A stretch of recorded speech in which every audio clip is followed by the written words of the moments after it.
To apply for the Partnerstack affiliate program, just type in Partnerstack affiliate program into Google, and then you will see this first link here. Just click on it.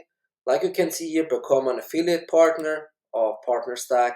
It brings you all the way down, and then you just click this apply now button here, and then you give your email address. But if you have the login, but you have to click sign up here, and then you can continue with your Google account.